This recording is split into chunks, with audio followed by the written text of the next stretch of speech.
ನಿರಂತರ ಸುದ್ದಿ. ಉಜಿರೆ ಎಸ್ಡಿಎಂ ಕಾಲೇಜಿನ ದ್ವಿತೀಯ PUC ವಿದ್ಯಾರ್ಥಿನಿ ಸೌಜನ್ಯ ಹತ್ಯೆ ಪ್ರಕರಣದಲ್ಲಿ ಎರಡನೇ ಸಾಕ್ಷಿ ಜಗದೀಶ್. ಇವರು ಪಡಂಗಡಿಯ ಕಜಬೆಟ್ಟು ಎಂಬಲ್ಲಿನ ನಿವಾಸಿ, ನೋಣಯ್ಯಗೌಡ ಎಂಬವರ ಮಗ. ಇವರು ಸೌಜನ್ಯನಿಗೆ ಡಿಸ್ಟೆಂಟ್ ರಿಲೇಟಿವ್, ಅಂದರೆ ಚಂದಪ್ಪ ಗೌಡರ ಹೆಂಡತಿ ಇವರ ಚಿಕ್ಕಪ್ಪನ ಮೊಮ್ಮಗಳು. ಚಂದಪ್ಪ ಗೌಡರು ಇವರಿಗೆ ಸಂಬಂಧದಲ್ಲಿ ಅಣ್ಣ ಆಗಬೇಕು. ಎರಡೂ ಮನೆಗಳ ಮಧ್ಯೆ ಸುಮಾರು 25 ಕಿಲೋಮೀಟರ್ ಡಿಸ್ಟೆನ್ಸ್ ಇದ್ದರೂ ಸಹ ಅವರು ಆಗಿಂದಾಗೆ ಅಲ್ಲಿಗೆ ಬರ್ತಾ ಇದ್ದರು.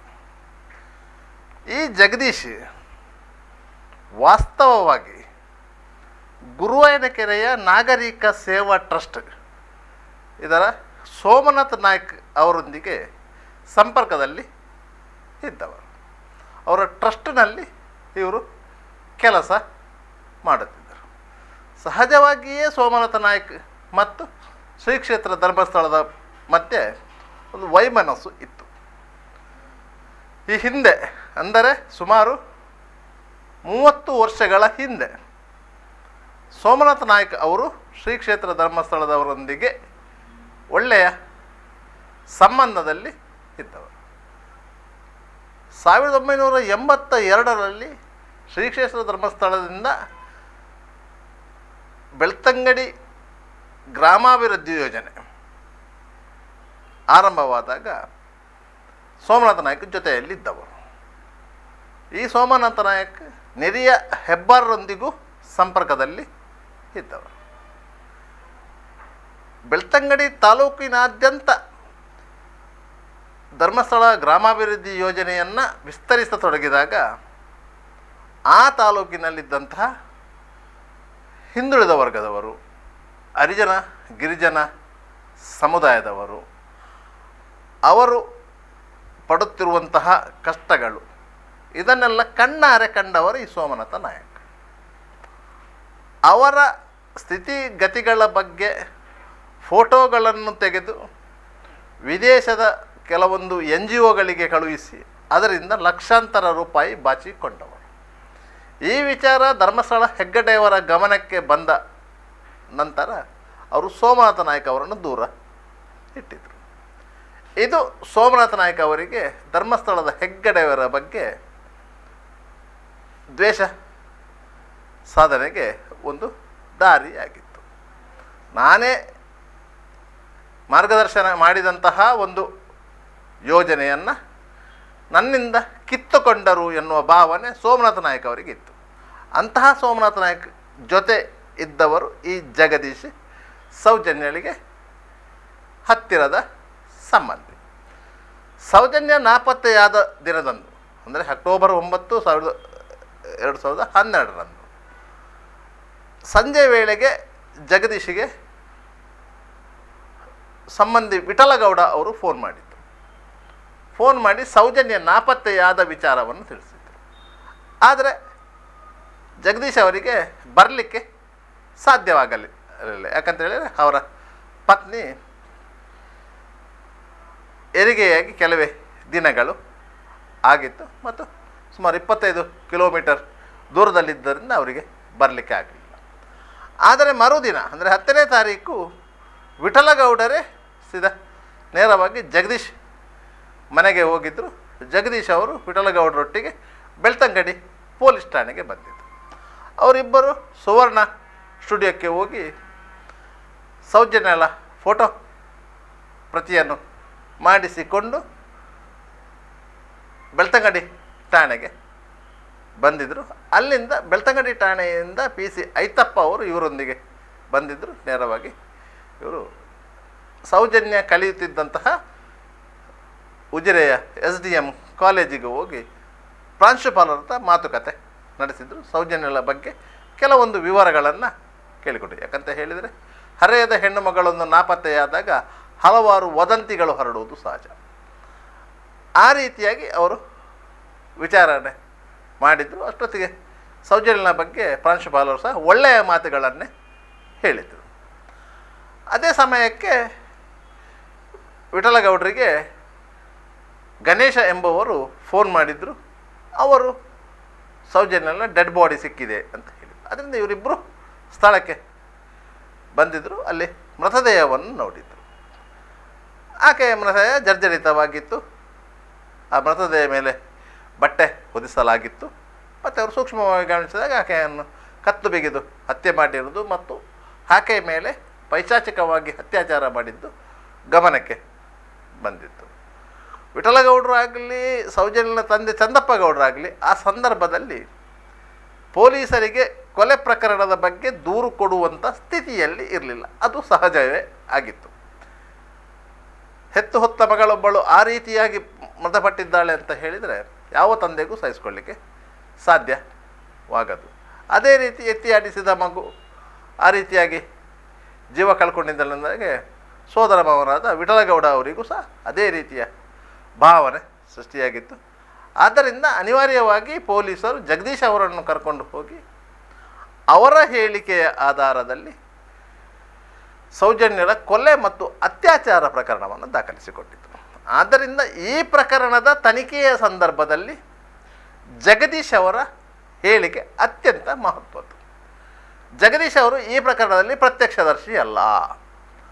ಅವರು ಸ್ಥಳಕ್ಕೆ ಬಂದಿರುವುದೇ ಆಕೆ ನಾಪತ್ತೆಯಾದ ಮರುದಿನ, ಅಂದರೆ ಮೃತದೇಹ ಪತ್ತೆಯಾದ ನಂತರ. ಜಗದೀಶ್ ಅವರು ಮಣ್ಣಸಂಕಕ್ಕೆ ಬರುವುದಾಗಲಿ, ಪಾಂಗಳಕ್ಕೆ ಬರುವುದಾಗಲಿ, ನೇತ್ರಾವತಿ ಸ್ನಾನಘಟ್ಟದಕ್ಕೆ ಬರುವುದಾಗಲಿ ನಿರಂತರವಾಗಿ ಬರ್ತಾ ಇರಲಿಲ್ಲ. ಯಾವತ್ತಾದರೂ ಒಂದು ದಿವಸ ಬಂದು ಹೋಗ್ತಾಯಿದ್ರು. ಅವರು ಕೇವಲ ಸಂಬಂಧಿಕರು ಎನ್ನುವ ನೆಲೆಯಲ್ಲಿ ಬರ್ತಾ ಇದ್ದರು ಹೊರತು ಅವರಿಗೆ ಅಲ್ಲಿಯ ಹೆಚ್ಚಿನ ಜನರ ಪರಿಚಯ ಇರಲಿಲ್ಲ. ಅವರ ಆರೋಪಿ ಸಂತೋಷ್ ಅವನನ್ನು ನೋಡಲಿಕ್ಕೂ ಸಾಧ್ಯ ಇರಲಿಲ್ಲ. ಅದರಿಂದಾಗಿ ಅವರೊಂದು ಆ ಪ್ರಕರಣದಲ್ಲಿ ಎರಡನೇ ಸಾಕ್ಷಿ. ಯಾಕಂತ ಹೇಳಿದರೆ ಕೊಲೆ ಪ್ರಕರಣದ ಬಗ್ಗೆ ದೂರು ಕೊಟ್ಟವರು ಅವರು. ಅವರ ದೂರಿನ ಆಧಾರದಲ್ಲಿಯೇ ಬೆಳ್ತಂಗಡಿ ಪೊಲೀಸ್ ಠಾಣೆಯಲ್ಲಿ ಕ್ರೈಮ್ ನಂಬರ್ 250/2012 ಅತ್ಯಾಚಾರ ಮತ್ತು ಕೊಲೆ ಪ್ರಕರಣ ಅಂದರೆ 376 ಮತ್ತು 302 ಅಡಿಯಲ್ಲಿ ಕೇಸು ದಾಖಲಾಯಿತು.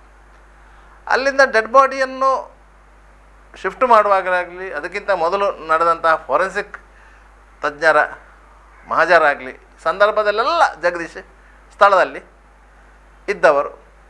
ಆದ್ದರಿಂದಾಗಿ ಅವರು ಆ ಪ್ರಕರಣದ ಸಾಂದರ್ಭಿಕ ಸಾಕ್ಷಿಗಳಲ್ಲಿ ಒಬ್ಬರು. ತದನಂತರ ಮೃತದೇಹವನ್ನು ಸಂಜೆಯ ವೇಳೆಗೆ ಬೆಳ್ತಂಗಡಿ ತಾಲೂಕು ಆಸ್ಪತ್ರೆಯ ಶವಾಗಾರಕ್ಕೆ ಸಾಗಿಸಲಾಯಿತು. ಅಲ್ಲಿ ಆಕೆಯ ಪೋಸ್ಟ್ ಮಾರ್ಟಮ್ ಆಗಿದೆ. 8-8:30 ಗಂಟೆ ಹೊತ್ತಿಗೆ ಮನೆಯವರಿಗೆ ಮೃತದೇಹವನ್ನು ಪ್ರಭಾರ ಇನ್ಸ್ಪೆಕ್ಟರ್, ಅಂದರೆ ಆ ಸಂದರ್ಭದಲ್ಲಿ ಪೊಲೀಸ್ ಠಾಣೆಯ ಸರ್ಕಲ್ ಇನ್ಸ್ಪೆಕ್ಟರ್ ಚಾರ್ಜಲ್ಲಿದ್ದಂಥ SI ಯೋಗೀಶ್ ಅವರು ಮೃತದೇಹವನ್ನು ಹಸ್ತಾಂತರ ಮಾಡಿದರು. ಅವರು ಮೃತದೇಹವನ್ನು ತಂದು ವಿಧಿವಿಧಾನಗಳನ್ನು ಪೂರೈಸಿದ್ದರು. ಇಂತಹ ಜಗದೀಶ್ ನ್ಯಾಯಾಲಯದಲ್ಲಿ ಪ್ರಮುಖ ಸಾಕ್ಷಿ. 2016 ಅಕ್ಟೋಬರ್ 24ರಂದು ನ್ಯಾಯಾಧೀಶೆ BS ರೇಖಾ ಅವರ ನ್ಯಾಯಾಲಯದಲ್ಲಿ ಜಗದೀಶ್ ಅವರು ಸಾಕ್ಷ್ಯ ನುಡಿದಿದ್ದಾರೆ. CBIನ ವಿಶೇಷ ನ್ಯಾಯಾಲಯ, ಅಂದರೆ 50ನೇ ಹೆಚ್ಚುವರಿ ನಗರ ಮತ್ತು ಸಿವಿಲ್ ನ್ಯಾಯಾಲಯ, ಬೆಂಗಳೂರು. ಈ ನ್ಯಾಯಾಲಯದಲ್ಲಿ ಸಾಕ್ಷ್ಯ ನಡೆಯುವಾಗ ಅವರು ಮುಖ್ಯ ವಿಚಾರಣೆಯನ್ನು CBI ಪರ ನ್ಯಾಯವಾದಿ ಮಾಡಿದ್ದಾರೆ. ಯಾಕಂದರೆ ಶಿವಾನಂದ ಪೆರ್ಲಾ ಅವರು ಅವರ ವಿಚಾರಣೆಯ ಸಂದರ್ಭದಲ್ಲಿ ಜಗದೀಶ್ ಅವರು ಆ ದಿನ ಏನೆಲ್ಲ ಆಯಿತು, ಅಂದರೆ ಸೌಜನ್ಯ ನಾಪತ್ತೆಯಾದ ದಿನ ಮತ್ತು ಅದರ ಮರುದಿನ ಯಾವೆಲ್ಲ ಘಟನೆಗಳು ನಡೆಯಿತು, ಯಾರೆಲ್ಲ ಸೇರಿಕೊಂಡು ಅವಳನ್ನು ಹುಡುಕುವ ಪ್ರಯತ್ನ ಮಾಡಿದರು, ತದನಂತರ ಮೃತದೇಹ ಸಿಕ್ಕಿದ ಮೇಲೆ ಏನೆಲ್ಲ ಪ್ರಕ್ರಿಯೆಗಳು ನಡೆಯಿತು, ಈ ಬಗ್ಗೆ ವಿವರವಾಗಿ ನ್ಯಾಯಾಲಯದ ಮುಂದೆ ಸಾಕ್ಷ್ಯ. ಅವರನ್ನು ಆರೋಪಿ ಸಂತೋಷರಾವ್ ಪರ ವಕೀಲ ಮೋಹಿತ್ ಕುಮಾರ್ ಅವರು ಪಾಟಿ ಸಾವಲಿಗೆ ಗುರಿಪಡಿಸಿದ್ದಾರೆ. ಅವರ ಪಾಟಿ ಸಾವಲ್ಗೆ ಉತ್ತರಿಸಿದಂತಹ ಜಗದೀಶ್ ಅವರು ಮೃತದೇಹ ಸಿಕ್ಕಂಥ ಸಂದರ್ಭದಲ್ಲಿ ಸುಮಾರು 1,500 ಜನ ಸೇರಿದ್ದರು ಅಂತ ಹೇಳಿಕೆ ನೀಡಿದ್ದಾರೆ. ಮೃತದೇಹದ ಪೋಸ್ಟ್ಮಾರ್ಟಮ್ ಮಾಡುವ ಸಂದರ್ಭದಲ್ಲಿ ನನ್ನನ್ನು ಹೊರಗೆ ಕಳುಹಿಸಿದ್ದರು. ಪೊಲೀಸ್ ಸಿಬ್ಬಂದಿ ಮತ್ತು ಅಕ್ಕಪಕ್ಕದ ಜನ ಇದ್ದರು. ಪೋಸ್ಟ್ಮಾರ್ಟಮ್ ಆಗುವಾಗ ಸುಮಾರು 7ರಿಂದ 8 ಗಂಟೆ ಆಗಿತ್ತು. ಪೊಲೀಸರು ಮಾರನೇ ದಿನ ಮನೆಗೆ ಬರ್ತೇವೆ ಅಂತ ಹೇಳಿದ್ದರು ಎಂದು ಉತ್ತರಿಸಿದರು. ಸೌಜನ್ಯಳ ಒಳ ಉಡುಪನ್ನು ಕೊಡಬೇಕೆಂದು ತಿಳಿಸಿ ಎಂದು ನನಗೆ ಹೇಳಿದ್ದರು. ಇಲ್ಲಿ ಮುಖ್ಯವಾದ ಪ್ರಶ್ನೆ ಇರೋದು, ಸೌಜನ್ಯಳ ಒಳ ಉಡುಪನ್ನು ಜಗದೀಶ್ ಅವರಿಗೆ ಹೇಳಿ ಪೊಲೀಸರು ತೆಗೆದುಕೊಂಡಿದ್ದಾರೆ ಎನ್ನುವುದು. ಅದರಂತೆ ಪೊಲೀಸರು ಮನೆಗೆ ಬಂದಾಗ ಚಂದಪ್ಪ ಗೌಡ್ರ ಅಂದರೆ ಸೌಜನ್ಯನ ತಂದೆ ಅವರು ಆಕೆಯ ಒಳ ಉಡುಪನ್ನು ಕೊಟ್ಟಿದ್ದಾರೆ. ಸೌಜನ್ಯ ನಾಪತ್ತೆಯಾದ ದಿನದಂದು ಮತ್ತು ಮರುದಿನ ಅಥವಾ ಅದರ ಮರುದಿನ ಅಂದರೆ 11ನೇ ತಾರೀಕಿನವರೆಗೆ ಜೋರಾಗಿ ಮಳೆ ಬರುತ್ತಿತ್ತು ಎಂಬುದನ್ನು ಸಾಕ್ಷಿ ಒಪ್ಪಿಕೊಂಡಿದ್ದ. ಈ ಸಾಕ್ಷಿಯಲ್ಲಿ ಯಾವುದೇ ರೀತಿಯ ದೋಷ ಇರಲಿಲ್ಲ. ಅವರು ಮುಖ್ಯ ವಿಚಾರಣೆಯಲ್ಲಿ ಏನು ಹೇಳಿದ್ದಾರೋ ಅದಕ್ಕೆ ಪೂರಕವಾಗುವಂತೆ ಪಾಟಿ ಸಾವಲಲ್ಲೂ ಉತ್ತರಿಸಿದ್ದಾರೆ. ಆದ್ದರಿಂದ ಆಗಿ ಜಗದೀಶ್ ಅವರು ಈ ಪ್ರಕರಣದಲ್ಲಿ ಪ್ರತಿಕೂಲ ಸಾಕ್ಷ್ಯ ಆಗಿರಲಿಲ್ಲ, ಬದಲಾಗಿ ಪ್ರಾಸಿಕ್ಯೂಷನ್ ಸಾಕ್ಷ್ಯ ಆಗಿಯೇ ಉತ್ತರಿಸಿದ್ದಾರೆ. ಅವರನ್ನು ಮತ್ತೆ ವಿಚಾರಣೆಗೆ ಗುರಿಪಡಿಸಲಿಲ್ಲ. ತದನಂತರದ ಬೆಳವಣಿಗೆಯಲ್ಲಿ 3ನೇ ಸಾಕ್ಷ್ಯ ಎಂಟ್ರಿ ಆಗೋದು. ಅವರು ವಿಠಲಗೌಡರು. ಅವರಿಗೆ ಧರ್ಮಸ್ಥಳ ಸ್ಥಾನಘಟ್ಟದಲ್ಲಿ ಸುಪ್ರಭಾತ ಎನ್ನುವ ಹೆಸರಿನ ಹೋಟೆಲ್ ಇತ್ತು. ಆ ಕಟ್ಟಡದ ಮಾಲೀಕರು ಶ್ರೀ ಕ್ಷೇತ್ರ ಧರ್ಮಸ್ಥಳ. ಧರ್ಮಸ್ಥಳಕ್ಕೆ ಅವರು ಬಾಡಿಗೆ ಕಟ್ಟುತ್ತಿದ್ದರು. ಧರ್ಮಸ್ಥಳದಲ್ಲಿ ಅವರು ಬಾಡಿಗೆ ಕೊಡಲಿಕ್ಕೆ ಹೋಗುವಾಗ ಆ ಬಾಡಿಗೆಯನ್ನು ಪಡ್ಕೊಳ್ತಿದ್ದವರು ಮಲ್ಲಿಕ್ ಜೈನ್. ಯಾಕಂದರೆ ಅವರು ಧರ್ಮಸ್ಥಳದ ಎಂಪ್ಲಾಯ್. ಧರ್ಮಸ್ಥಳದ ಎಲ್ಲ ಕಟ್ಟಡಗಳ ಬಾಡಿಗೆಯನ್ನು ಒಂದೇ ಕಡೆ ಜಮಾ ಮಾಡುವಂಥ ಪದ್ಧತಿ ಇದೆ. ಅಲ್ಲಿ ಮಲ್ಲಿಕ್ ಜೈನ್ ಕರ್ತವ್ಯ ನಿರ್ವಹಿಸಿದ್ದರು. ಅದರಿಂದಾಗಿ ಅವರಿಗೆ ವಿಠಲಗೌಡರ ನೇರ ಪರಿಚಯ ಇದೆ. ವಿಠಲಗೌಡರು ಈ ಪ್ರಕರಣದ 3ನೇ ಸಾಕ್ಷಿ. ಅವರು ಸೌಜನ್ಯಳಿಗೆ ಮಾವ, ಅಂದರೆ ಕುಸುಮಾವತಿಯವರ ಸಹೋದರ. ಇಡೀ ಪ್ರಕರಣದಲ್ಲಿ ವಿಠಲಗೌಡರು ಸಂಶಯಾಸ್ಪದ ರೀತಿಯಲ್ಲಿ ವರ್ತಿಸಿದ್ದಾರೆ ಅಂತ ಹೇಳುವುದಕ್ಕೆ ಅವರ ಸಾಕ್ಷ್ಯ ವಿಚಾರಣೆಯೇ ಒಂದು ಸ್ಪಷ್ಟ ಉದಾಹರಣೆ. ಅವರು ತನ್ನ ಹೇಳಿಕೆಯಲ್ಲಿ ಸ್ಪಷ್ಟವಾಗಿ ಹೇಳ್ತಾರೆ, ಅವರ ವಿಚಾರಣೆಯು ಅಕ್ಟೋಬರ್ 24ರಂದು 2016 ನಡೆದಿತ್ತು. ಆ ವಿಚಾರಣೆಯಲ್ಲಿ ಅವರು 9ನೇ ತಾರೀಕು ಅಂದರೆ ಸೌಜನ್ಯ ನಾಪತ್ತೆಯಾದ ದಿನದಂದು ತನ್ನ ಹೋಟೆಲಿಗೆ ರಜೆ ಇತ್ತು. ಅದು ಮಧ್ಯಾಹ್ನದವರೆಗೆ ಹೋಟೆಲ್ ನಡೆಸಿದ್ದೇನೆ. ಅದು ಮಧ್ಯಾಹ್ನ ನಮ್ಮ ಮನೆಯಲ್ಲಿ ಹೊಸ ಅಕ್ಕಿ ಊಟ ಇತ್ತು. ಅದರಿಂದ ಮಧ್ಯಾಹ್ನ ನಂತರ ನಾನು ಹೋಟೆಲಿಗೆ ಹೋಗಿಲ್ಲ. ಸಂಜೆ ವೇಳೆಗೆ ನಾನು ಮನೆಗೆ ಇಂದ ಹೋಟೆಲಿಗೆ ಬರುವ ಸಂದರ್ಭದಲ್ಲಿ ನನ್ನ ಅಕ್ಕ ಯಶೋಧ, ತಮ್ಮ ಪುರಂದರ, ಅವರ ಮಕ್ಕಳು ಎಲ್ಲವೂ ಜೀಪಿನಲ್ಲಿ ಬಂದೆವು. ಆ ಜೀಪಿನಲ್ಲಿ ಬರುವಾಗ ಸೌಜನ್ಯ ತನ್ನ ಮನೆಯ ಕಡೆಗೆ ನಡ್ಕೊಂಡು ಹೋಗ್ತಾ ಇದ್ದಳು. ಆಕೆ ನಮ್ಮ ಮನೆಗೆ ಸಮಾರಂಭಕ್ಕೆ ಬರುವಳಿದ್ದಳು, ಆದರೆ ಆಕೆ ಬಂದಿರಲಿಲ್ಲ. ಅಂದರೆ ಆ ಹೊತ್ತಿಗೆ ಅವಳು ನೋಡಿದ್ದಾಳೆ, ನನಗೆ ವಿಶ್ ಮಾಡಿದ್ದಾಳೆ ಅಂತೇಳಿ. ಸಂಜೆ 6 ಗಂಟೆಯ ಹೊತ್ತಿಗೆ ವಿಠಲಗೌಡರಿಗೆ ಕುಸುಮಾವತಿಯವರು ಫೋನ್ ಮಾಡ್ತಾರೆ, ಸೌಜನ್ಯ ಮನೆಗೆ ಬಂದಿಲ್ಲ ಅಂತೇಳಿ. 4:15 ಹೊತ್ತಿಗೆ ಸೌಜನ್ಯ ಮನೆ ಕಡೆ ಹೋಗುವುದನ್ನು ವಿಠಲಗೌಡರೇ ನೋಡಿದ್ದಾರೆ, ಆದರೆ ಆಕೆ ಬಂದಿಲ್ಲ ಅಂತೇಳಿ ಕುಸುಮಾವತಿ ಫೋನ್ ಮಾಡ್ತಾರೆ. ತಕ್ಷಣ ಅವರು ಹೋಟೆಲನ್ನು ಮುಚ್ಚಿ ಮಣ್ಣಸಂಕದವರೆಗೆ ಹುಡುಕಾಟ ನಡೆಸಿದ್ದಾರೆ. ಸುಮಾರು ರಾತ್ರಿ 12 ಗಂಟೆಯವರೆಗೂ ಇವರೆಲ್ಲರೂ ಸೇರಿ ಹುಡುಕಾಟ ನಡೆಸಿದ್ದಾರೆ. ಈ ಮಧ್ಯೆ ಬೆಳ್ತಂಗಡಿ ಪೊಲೀಸ್ ಠಾಣೆಗೆ ಹೋಗಿದ್ದಾರೆ, ಮಾಹಿತಿ ಕೊಟ್ಟಿದ್ದಾರೆ. ಚಂದಪ್ಪ ಗೌಡರು ಕಂಪ್ಲೇಂಟ್ ಕೊಟ್ಟಿದ್ದಾರೆ. ಆಗ ವಿಠಲಗೌಡರು ಒಟ್ಟಿಗೆ ಇದ್ದರು. ಪೊಲೀಸರು ಕೇಸು ದಾಖಲಿಸಿಕೊಂಡಿದ್ದಾರೆ. ತದನಂತರ ಫೋಟೋ ತರಲಿಕ್ಕೆ ಹೇಳಿದ್ದಾರೆ. ಅವರು ವಾಪಸ್ಸು ಬಂದರು. ಮರುದಿವಸ ಪೊಲೀಸ್ ಠಾಣೆಗೆ ಫೋಟೋ ಕೊಟ್ಟರು. ಜಗದೀಶ್ ಅವರು ಬಂದಿದ್ದರು. ಅಲ್ಲಿಂದ ಕಾಲೇಜಿಗೆ ಬಂದರು.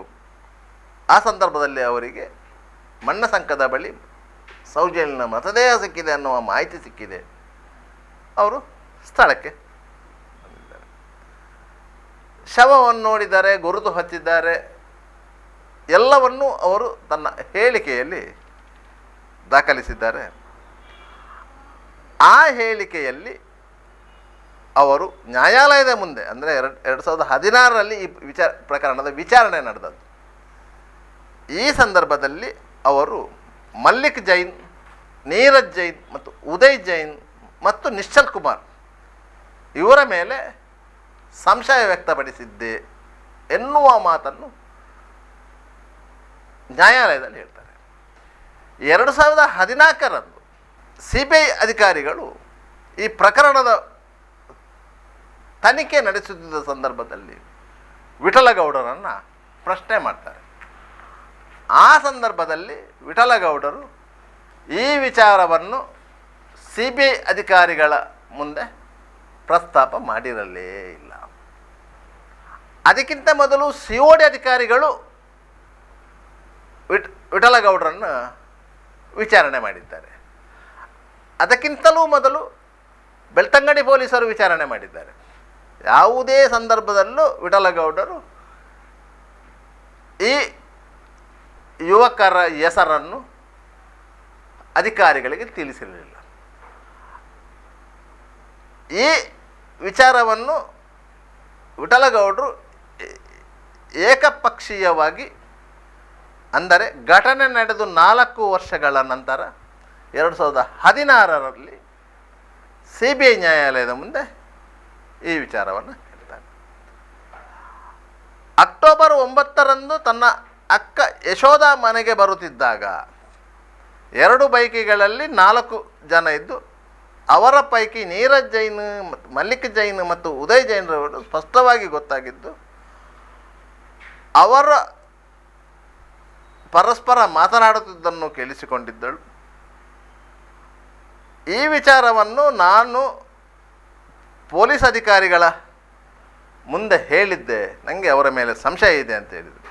ಆದರೆ ಪೊಲೀಸರು ಆ 4 ಜನರ ಹೆಸರುಗಳು ಅನ್ನು ಕೇಳಿಸಿಕೊಂಡರೆ ಹೊರತು ತನಿಖೆ ನಡೆಸಿಲ್ಲ ಅಂತ ಹೇಳಿ ನ್ಯಾಯಾಲಯದಲ್ಲಿ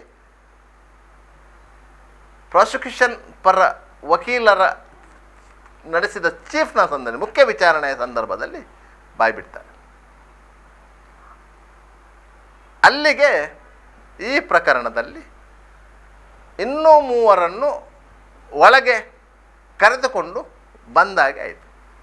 ಈ ಇನ್ನೂ 3 ಕರೆದುಕೊಂಡು ಬಂದದ್ದು ಈ ವಿಠಲಗೌಡರು. ಈ ವಿಠಲಗೌಡರು ಅದಕ್ಕಿಂತ ಮೊದಲು, ಅಂದರೆ ಈ ವಿಚಾರಣೆ ನಡೆಯುವುದಕ್ಕಿಂತ 3 ವರ್ಷಗಳ ಮೊದಲು ರಾಜ್ಯ ಮಟ್ಟದ TV ಚಾನಲಲ್ಲಿ ಇದೇ ವಿಚಾರದ ಡಿಸ್ಕಷನ್ ಸಂದರ್ಭದಲ್ಲಿ 4 ಮಂದಿ ಹೆಸರನ್ನು ಹೇಳಿದ್ದರು. ಆದರೆ ಅದರಲ್ಲಿ ನೀರಜ್ ಜೈನ್ನ ಹೆಸರನ್ನು ಹೇಳಿರಲಿಲ್ಲ. ಆದರೆ ನ್ಯಾಯಾಲಯದಲ್ಲಿ ನೀರಜ್ ಜೈನ್ನ ಹೆಸರನ್ನು ಹೇಳಿದ್ದಾರೆ.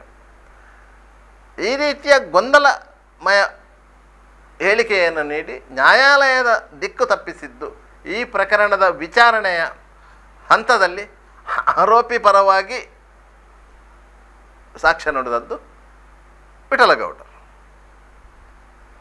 ಇದೇ ವಿಠಲಗೌಡರು ಆರೋಪಿಯ ಬಗ್ಗೆ ಹೇಳಿಕೆ ಕೊಡುವಾಗ ನಮಗೆ ಅವನ ಪರಿಚಯ ಇಲ್ಲ ಅಂತ ಹೇಳ್ತಾರೆ. ಯಾರೋ ಒಬ್ಬನನ್ನು ಕರ್ಕೊಂಡು ಬಂದು ಎದುರು ನಿಲ್ಲಿಸಿದ್ದಾರೆ, ನಮಗೆ ಅವನ ಪರಿಚಯ ಇಲ್ಲ. ಅವನನ್ನು ಧರ್ಮಸ್ಥಳದಕ್ಕೆ ಸಂಬಂಧಪಟ್ಟ ಕೆಲಸಗಾರರು ಹಿಡಿದುಕೊಟ್ಟದ್ದು ಹೊರತು ನಮಗೆ ಅವರ ಪರಿಚಯ ಇಲ್ಲ ಅಂತ ಹೇಳ್ತಾರೆ.